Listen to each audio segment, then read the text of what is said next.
مسلمانوں کو خوب نوازا ہے۔ اب نوازنے کے طریقے مختلف ہیں۔ بنی اسرائیل کے کسی عابد نے 1000 مہینے تک عبادت کی۔ نبی صلی اللہ علیہ وسلم نے صحابہ کے سامنے قصہ عرض کر دیا۔ صحابہ کے دل میں تھوڑی سی تشویش ہوئی کہ ہماری تو اتنی لمبی لمبی زندگیاں نہیں ہوتی، ہمارا کیا بنے گا؟ اللہ رب العزت نے کہا کہ کتنے پیارے لوگ ہیں، ان کے دل کے اندر یہ بات آئی ہے کہ ہماری عبادت ان لوگوں سے کم رہ جائے گی اور ہماری زندگیاں چھوٹی ہیں۔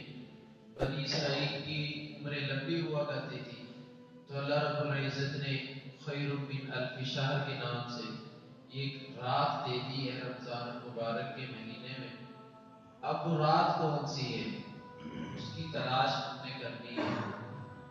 آگے 21 سے لے کر 30 تک کا عشرہ جو چلے گا، اس عشرے کی جو طاق راتیں بنتی ہیں 21، 23، 25، 27 اور 29، ان راتوں کے اندر ہم نے اللہ رب العزت سے ان نعمتوں کو، اللہ رب العزت کے ان انعامات کو وصول کرنا ہے جو شب قدر کے اندر اللہ رب العزت نوازتے ہیں۔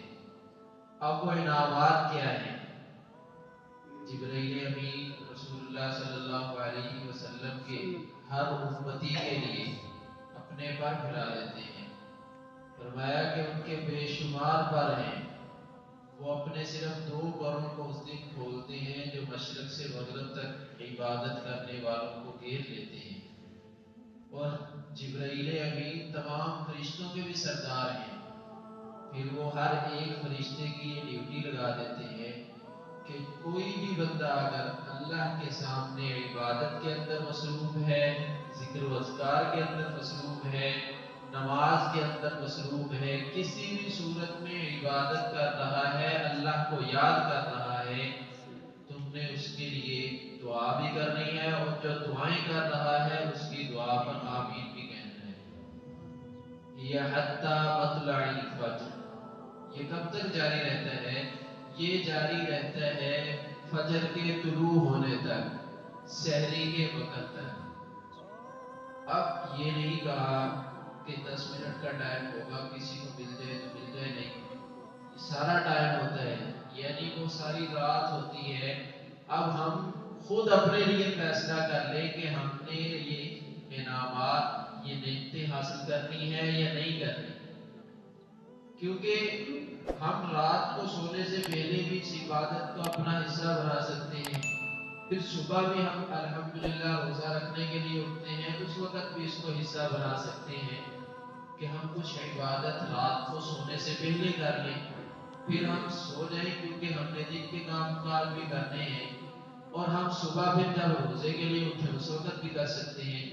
اب دونوں وقت کے اندر ہم کچھ عبادت کر کے اس کے ذریعے سے وہ برکات حاصل کر سکتے ہیں جو اس رات میں اللہ رب العزت نے شب قدر کے لیے ایک انعام کے طور پر رکھی ہیں، اور ہمارے لیے وہ انعام ہے۔ پھر اس کی تعیین نہیں ہے۔ قدر کا مطلب یہ ہے کہ 2 لفظ ہے اس کے۔ قدر کا مطلب تنگی ہے۔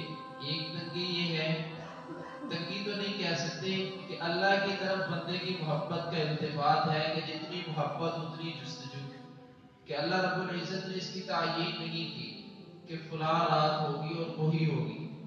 ایک یعنی اگر دوسرے لفظوں میں دیکھا، دوسرے معنی میں دیکھا جائے تو تنگی ہوتی ہے کہ انسان تلاش کرنے میں، اس کی جستجو میں لگتا ہے، اور دوسری تنگی سے مراد یہ ہے کہ فرشتوں کی تعداد اتنی زمین پر اتر چکی ہوتی ہے کہ فرشتوں کو نہیں جگہ مل رہی ہوتی زمین پر۔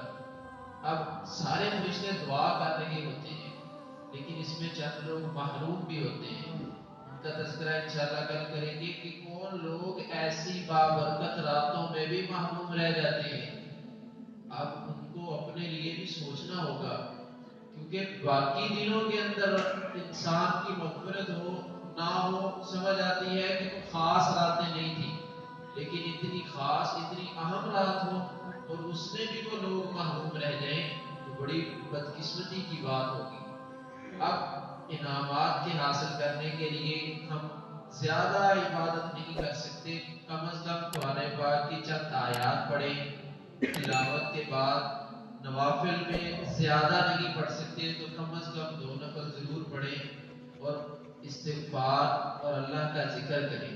اس کے ذریعے سے انشاءاللہ اللہ رب العزت ہمیں وہ چیزیں عطا کریں گے جو ان لوگوں کے لیے ہے جو زیادہ وقت ملنے کی وجہ سے زیادہ عبادت کرتے ہیں۔